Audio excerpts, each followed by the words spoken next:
Hi friends, welcome to malayalam channel. இன்னைக்கு நம்ம சேனல்ல நம்ம பார்க்க போறது ஒரு சூப்பர் டேஸ்டியான ஒரு வெனிலா ஃப்ளேவர் கேக் தாங்க பார்க்க போறோம். ரொம்ப டேஸ்டியான இந்த கேக் வந்து நம்ம ஓவன்ல பண்ண போறது கிடையாது. அதே மாதிரி எந்த பேக்கிங் டூல்ஸ் கிடையாது, பீட்டர் கிடையாது. அதே மாதிரி whipping cream அந்த மாதிரி எந்த ஐட்டமும் கிடையாது. சோ வாங்க இந்த டேஸ்டியான வெனிலா ஃப்ளேவர் கேக் எப்படி பண்றதுங்கிறத பார்க்கலாம். First ஒரு பவுலும் ஸ்ட்ரெயினரும் எடுத்துக்கலாம். அதில் 1 கப் அளவு மைதா மாவு வந்து நான் ஆட் பண்ணுறேன். இந்த கப்போட அளவு வந்துட்டு 250 ml கப்பு. ஸோ இதை போட்டு நல்லா வந்து நம்ம சீவ் பண்ணி எடுத்துக்கலாம்.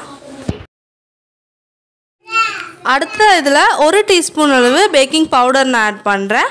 1/2 டீஸ்பூன் அளவு பேக்கிங் சோடா வந்து நான் ஆட் பண்ணுறேன். இதையும் போட்டுட்டு நல்லா சிஃப்ட் பண்ணி எடுத்துக்கலாம்.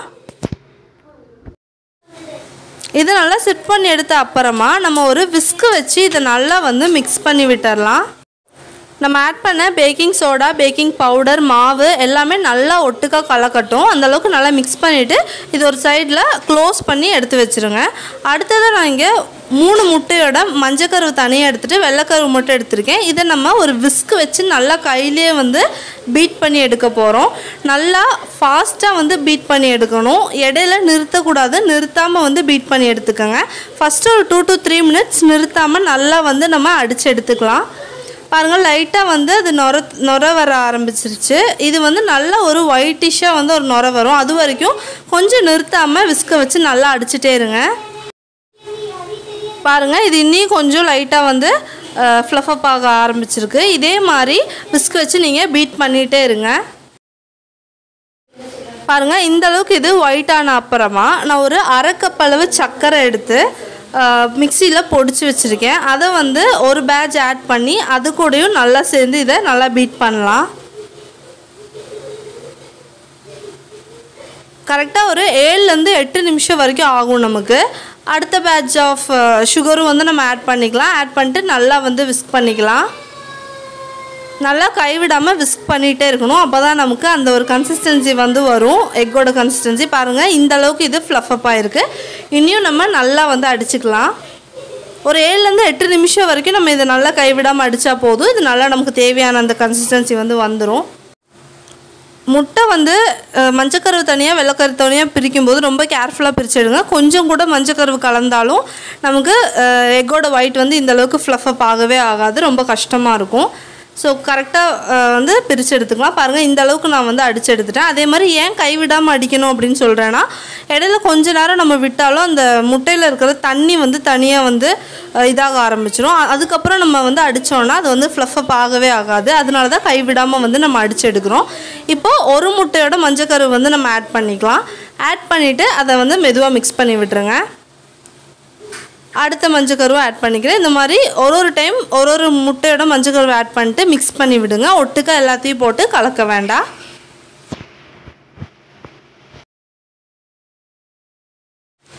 இப்போ நான் கடைசி இருக்கிற மஞ்சக்கருவை ஆட் பண்ணிட்டேன். ஆட் பண்ணிவிட்டு லைட்டாக வந்து நம்ம மிக்ஸ் பண்ணி விட்டுடலாம் விஸ்க் வச்சு. இப்போது இது நல்லா வந்து மிக்ஸ் ஆகிடுச்சு. இதில் ஒரு 1/4 கப் அளவு சன்ஃப்ளவர் ஆயில் வந்து நான் ஆட் பண்ணுறேன். ஆயில் ஆட் பண்ண அப்புறமா ரொம்ப நேரம் நம்ம மிக்ஸ் பண்ணக்கூடாது. சும்மா அந்த ஆயில் வந்து அந்த எக்கோட மிக்ஸ் ஆகிற அளவு மட்டும் மெதுவாக நம்ம மிக்ஸ் பண்ணி எடுத்துடலாம். இப்போ 1 டீஸ்பூன் அளவு வெனிலா எசன்ஸ் வந்து நான் ஆட் பண்ணுறேன். ஆட் பண்ணிட்டு அதையும் வந்து நல்லா மிக்ஸ் பண்ணி விட்டுடலாம்.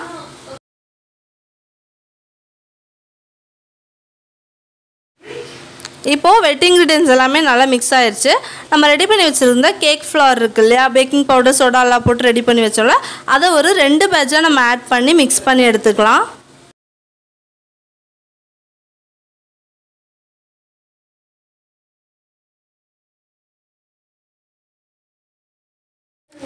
ஒரு பேட்ச் போட்டு நல்லா மிக்ஸ் பண்ண அப்புறமா அடுத்த பேட்ச் நான் ஆட் பண்ணுறேன். அடுத்த பேட்ச் ஆட் பண்ணி மிக்ஸ் பண்ணிக்கோங்க. அது கூட ஒரு 1/4 கப் அளவு ரூம் டெம்பரேச்சரில் இருக்கிற பால் நம்ம ஆட் பண்ணுறோம். ஆட் பண்ணிட்டு மிக்ஸ் பண்ணிக்கலாம்.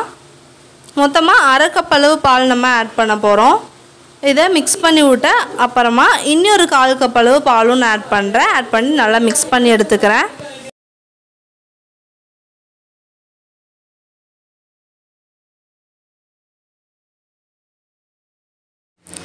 இப்போ நம்மளோட பேட்டர் பாருங்கள் நல்லா சூப்பராக வந்துட்டு ரெடி ஆயிடுச்சு நம்மளோட வெனிலா கேக் பேட்டர். இப்போ ஒரு குக்கர் நான் எடுத்திருக்கேன். அதில் ஒரு கொஞ்சமாக வந்துட்டு எண்ணெய் நான் ஆட் பண்ணி நல்லா வந்து அதை ப்ரஷ் பண்ணி விட்டுறேன்.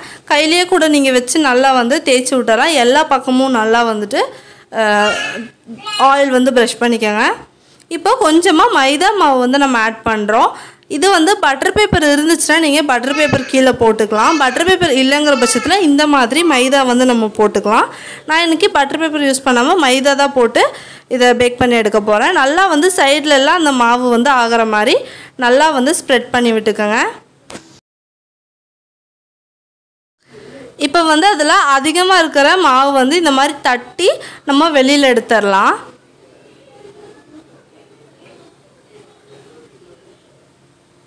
இப்போ நம்மளோட குக்கர் வந்து ரெடியாக இருக்குது. இப்போ நம்ம வச்சுருக்கிற வெனிலா கேக் பேட்டர் வந்து இதில் நம்ம ஊற்றிடலாம். இப்போ நம்ம கேக் பேட்டர் குக்கரில் ஊற்றியாச்சு. ஊற்றிட்டு 2 டேப் வந்து பண்ணிக்கோங்க, அந்த பபுள்ஸ் எல்லாம் வந்து ரிலீஸ் ஆகிறதுக்காக பண்ணிவிட்டு அடுத்ததாக வந்துட்டு இங்கே வந்து குக்கரோட வாசர் நம்ம போடக்கூடாது, விசிலும் நம்ம போடக்கூடாது. அப்படியே வந்து அதை க்ளோஸ் பண்ணிக்கலாம். இங்கே வந்து பார்த்தீங்கன்னா ஒரு 5 மினிட்ஸ்க்கு வந்து நான் தவா வந்து சூடு பண்ணியிருக்கேன். இந்த தவாவில் அதனால 5 மினிட்ஸ் லோ ஃப்ளேமில் வச்சு சூடு பண்ணதுக்கப்புறமா நம்ம குக்கர் வந்து மேலே வச்சுக்கலாம். இது ஒரு 45 மினிட்ஸ் வந்துட்டு பேக் ஆகும். 45 மினிட்ஸ் கழிஞ்சு நம்ம ஓப்பன் பண்ணி பார்க்கலாம். பாருங்கள் நம்மளோட கேக் வந்து சூப்பராக பேக் ஆகிருக்கு. இது வந்துட்டு நல்லா ஆறுன அப்புறமா நம்ம டீமோல்ட் பண்ணணும். ஆறுறதுக்கு முன்னாடி டீமோல்ட் பண்ணிடவே கூடாது. வெந்துருச்சாங்கிறத ஒரு நைஃபோ இல்லை ஸ்கியூவரோ ஏதாவது வச்சு நம்ம வந்து டெஸ்ட் பண்ணிக்கலாம். நடுவில் வந்து குத்தி பார்த்திங்கன்னா இந்த மாதிரி க்ளீனாக வந்துச்சுன்னா அது நல்லா பேக் ஆயிடுச்சு. இப்போ வந்து இது நல்லா ஆறுன அப்புறமா நம்ம வந்து டீமோல்ட் பண்ண போகிறோம். இது வந்து லைட்டாக வந்து சுருங்கியிருக்கு. சைடில் வந்து அப்போவும் நீங்கள் ஒரு நைஃப் வச்சு கத்தி வச்சு நல்லா வந்து சைட்ஸில் ஸ்க்ராப் பண்ணி விட்டுட்டு தான் இதை வந்து வெளியில் எடுக்கணும். இப்போ இதை நான் ஒரு கத்தி வச்சு சைடில் நல்லா எடுத்து விட்டுட்டேன். இது அப்படியே வந்து நம்ம கமுத்தி வெளில எடுத்துக்கலாம். பாருங்கள் நமக்கு ஈஸியாக வந்துருச்சு. பட்டர் பேப்பர் போடல, மைதா தான் போட்டு இது பண்ணியிருக்கோம், அப்போவும் ஈஸியாக வந்துருச்சு.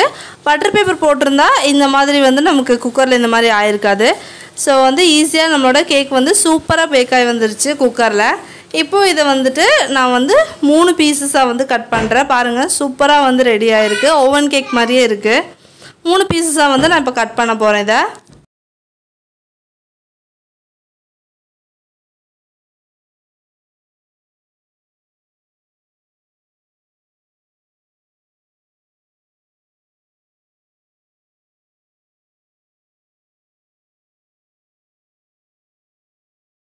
அடுத்ததாக இதுக்கான க்ரீம் வந்து நம்ம ரெடி பண்ணிக்கலாம். அதுக்கு ஒரு பேனில் 1 கப் அளவு சர்க்கரை வந்து நான் ஆட் பண்ணிக்கிறேன்.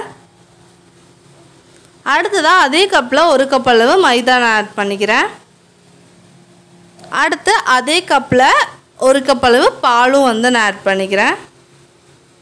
ஆட் பண்ணிவிட்டு இது எல்லாத்தையும் நல்லா வந்து நம்ம ஒரு மிக்ஸ் கொடுத்துக்கலாம். பால் வந்து இன்னி ஒரு 2 டேபிள் ஸ்பூன் நான் ஆட் பண்ணுறேன். அது கொஞ்சம் கட்டியாக இருக்கிற மாதிரி தெரிஞ்சனால லைட்டாக வந்து லூஸ் பண்ணி விட்றேன். ஆட் பண்ணிட்டு நல்லா மிக்ஸ் பண்ணி விட்டுடலாம். இதனால் மிக்ஸ் பண்ணி விட்ட அப்புறமா நீங்கள் வந்து இதை ஸ்டவ் டாப்பில் வச்சு நல்லா வந்துட்டு நம்ம மிக்ஸ் பண்ணி விட்டுட்டே இருங்க. லோ ஃப்ளேமில் வச்சு நம்ம குக் பண்ணணும். இதை மிக்ஸ் பண்ணும்போது நம்ம ஸ்டவ் ஆன் பண்ணக்கூடாது. மிக்ஸ் பண்ணுற வரைக்கும் அதை வந்து நம்ம ஸ்டவ்லேருந்து வெளியில் வச்சு தான் வந்து நம்ம மிக்ஸ் பண்ணி எடுக்கணும். எல்லாம் மிக்ஸ் பண்ண அப்புறமா நம்ம ஸ்டவ்வில் வச்சுட்டு இதை நல்லா லோ ஃப்ளேமில் வச்சு தான் மிக்ஸ் பண்ணணும். நீங்கள் கொஞ்சம் ஃபாஸ்ட் ஆகணும்னு சொல்லி ஹை ஃப்ளேம்லேயோ மீடியம் ஃப்ளேம்லேயோ வச்சு மிக்ஸ் பண்ணிங்கன்னா உங்களுக்கு வந்து மாவோட ஸ்மெல் தான் வரும், க்ரீம் மாதிரி அது கிடைக்காது.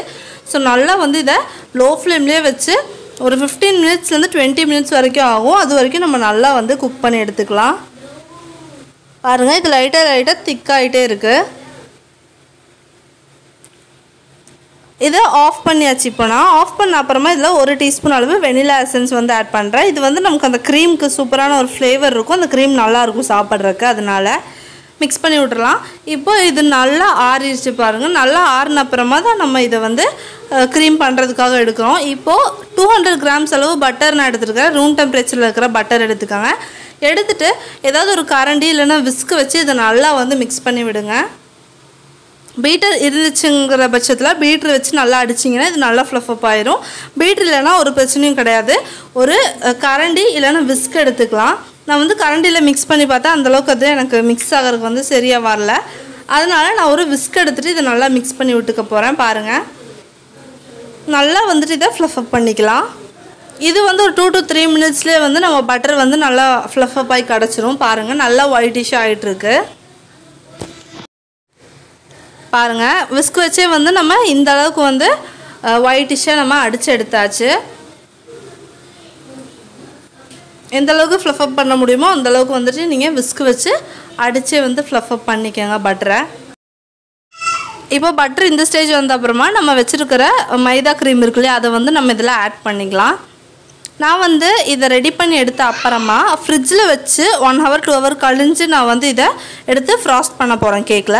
உங்களுக்கு வந்து இதை ஃப்ரிட்ஜில் வைக்க வேண்டாம் அப்படின்னு நீங்கள் நினச்சிங்கன்னா, நம்ம குக் பண்ணி எடுக்கிறோம் இல்லையா மைதா க்ரீம், அதை வந்துட்டு ஒரு 5 நிமிஷம் கூட எக்ஸ்ட்ரா வந்து நல்லா குக் பண்ணி நல்லா திக்காக்கி எடுத்துக்கோங்க. அப்போ உங்களுக்கு இந்த பட்டரில் போட்டு அடித்து எடுக்கும்போது நல்லா கட்டியாக கிடைக்கும். அதனால் நீங்கள் ஃப்ரிட்ஜில் வச்சு எடுத்து யூஸ் பண்ணுங்கிற இது வராது. நான் வந்து ஓரளவுக்கு ஃப்ரிட்ஜில் வச்சு எடுக்கிறதுனால இந்த அளவுக்கு க்ரீமியாக வந்து எடுத்திருக்கேன்.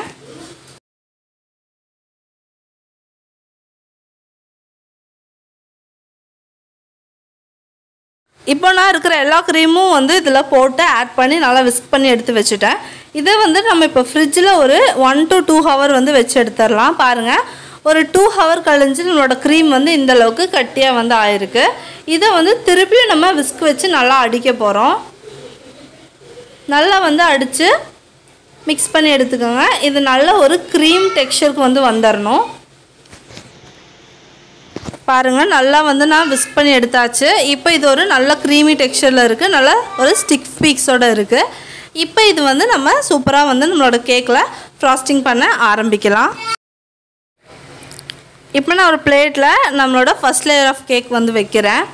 அது மேலே கொஞ்சமாக வந்து சுகர் சிரப் ரெடி பண்ணியிருக்கேன். 1/2 கப் அளவு சர்க்கரை, 1/2 கப் அளவு தண்ணியை ஆட் பண்ணி சுகர் சிரப் வந்து ரெடி பண்ணி எடுத்திருக்கேன். அதை போட்ட அப்புறமா நம்ம ரெடி பண்ணி வச்சுருக்கிற ஃப்ளார் க்ரீம் ஃப்ராஸ்டிங் இருக்கு இல்லையா, அதை வந்து நான் வைக்கிறேன்.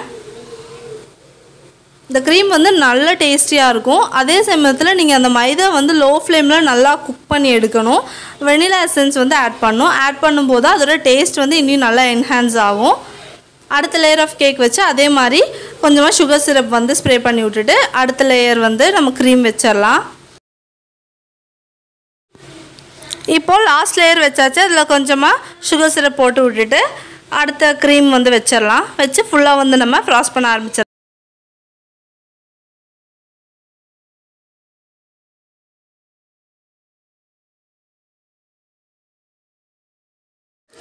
இப்போ நான் க்ரீம் வந்து சைட்லேயும் எல்லாம் வச்சு விட்டாச்சு. நல்லா வந்து சைட்ஸ் வச்சு விட்டப்புறம் இதை நான் வந்து திருப்பி ஒரு 1 hour வந்து ஃப்ரிட்ஜில் வைக்க போகிறேன். ஃப்ரிட்ஜில் வச்சு எடுத்த அப்புறமா நம்ம ஒரு நைஃப் வந்து எடுத்துக்கலாம். நைஃப் வச்சுட்டு இதை வந்து நம்ம சைடெல்லாம் வந்து நல்லா ஈவன் அவுட் பண்ணி விடலாம்.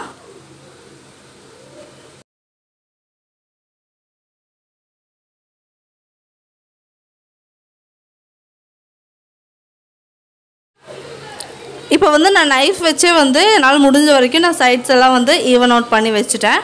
அடுத்ததாக கொஞ்சமாக வந்து சாக்லேட் ஸ்ப்ரிங்க்லர்ஸ் வந்து நான் எடுத்திருக்கேன். இது வந்துட்டு ஆப்ஷனல். உங்களுக்கு எந்த மாதிரி உங்கள் கேக்கை டிசைன் பண்ணணும்னு தோணுதோ அந்த மாதிரி நீங்கள் டிசைன் பண்ணிக்கலாம்.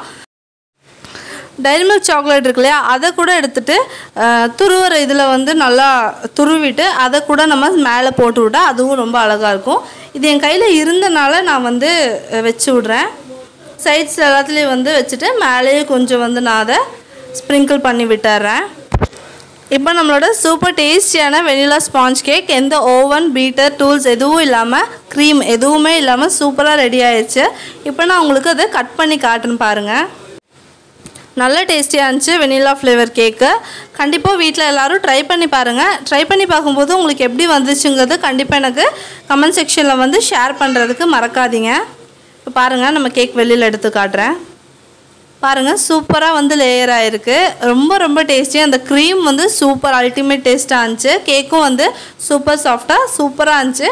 கண்டிப்பாக ட்ரை பண்ணி பார்த்துட்டு எப்படி வந்துச்சுங்கிறத எனக்கு கமெண்ட் செக்ஷனில் ஷேர் பண்ணுங்கள். இந்த வீடியோ உங்களுக்கு பிடிச்சதுன்னா கண்டிப்பாக நம்ம சேனலுக்கு லைக் பண்ணுங்கள், ஷேர் பண்ணுங்கள், சப்ஸ்கிரைப் பண்ணுங்கள். அந்த பெல் ஐக்கானையும் மறக்காமல் கிளிக் பண்ணுங்கள். அப்போ தான் நான் போடுற எல்லா வீடியோவும் உங்களுக்கு நோட்டிஃபிகேஷனாக வரும். இன்னொரு சூப்பரான ரெசிபி வீடியோவோட உங்களை வந்து நான் மீட் பண்ணுறேன். Take care, bye bye, thank you.